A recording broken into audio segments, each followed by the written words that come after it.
ಹಿರಿಯೂರು ತಾಲೂಕಿನ ಜಮನಗೊಂಡನಹಳ್ಳಿ ಗ್ರಾಮ ಪಂಚಾಯಿತಿಯಲ್ಲಿ ಇಂದು ಚುನಾಯಿತ ಸದಸ್ಯರು ಸಾಮಾನ್ಯ ಸಭೆ ಕರೆದು ಜಮನಗೊಂಡನಹಳ್ಳಿ ಗ್ರಾಮ ಪಂಚಾಯಿತಿ ವ್ಯಾಪ್ತಿಯ ಎಲ್ಲ ಹಳ್ಳಿಗಳಲ್ಲೂ ಕುಡಿಯುವ ನೀರಿನ ಸಮಸ್ಯೆ ಉಂಟಾಗಿದ್ದು ಟ್ಯಾಂಕರ್ ಮೂಲಕ ಜನ ಮತ್ತು ಜಾನುವಾರುಗಳಿಗೆ ನೀರು ಒದಗಿಸಲಾಗುತ್ತಿದೆ.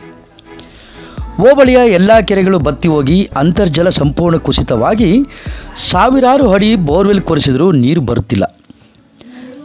ಆದ್ದರಿಂದ ತುರ್ತಾಗಿ ಈ ಭಾಗದ ಎಲ್ಲ ಕೆರೆಗಳಿಗೂ ವಾಣಿವಿಲಾಸ ಜಲಾಶಯದಿಂದ ನೀರು ತುಂಬಿಸಬೇಕು. ಇಲ್ಲವಾದರೆ ಮುಂದಿನ ದಿನಗಳಲ್ಲಿ ಸರ್ಕಾರದ ವಿರುದ್ಧ ಉಗ್ರ ಹೋರಾಟ ಮಾಡಬೇಕಾಗುತ್ತದೆ ಎಂದು ಚುನಾಯಿತ ಸದಸ್ಯರು ಎಚ್ಚರಿಸಿದ್ದಾರೆ. ಇದಲ್ಲದೆ ಮುಂಭಾಗದಲ್ಲಿ ನಡೆಯುತ್ತಿರುವ ರೈತ ಸಂಘದ ನೇತೃತ್ವದಲ್ಲಿ ನೀರಿಗಾಗಿ ಹೋರಾಟಕ್ಕೆ ಸರ್ವ ಸದಸ್ಯರು ಬೆಂಬಲ ಸೂಚಿಸಿ ಸಭೆಯಲ್ಲಿ ಮಂಡಿಸಿದ ನಿರ್ಣಯ ತೆಗೆದುಕೊಳ್ಳಲಾಗಿದೆ.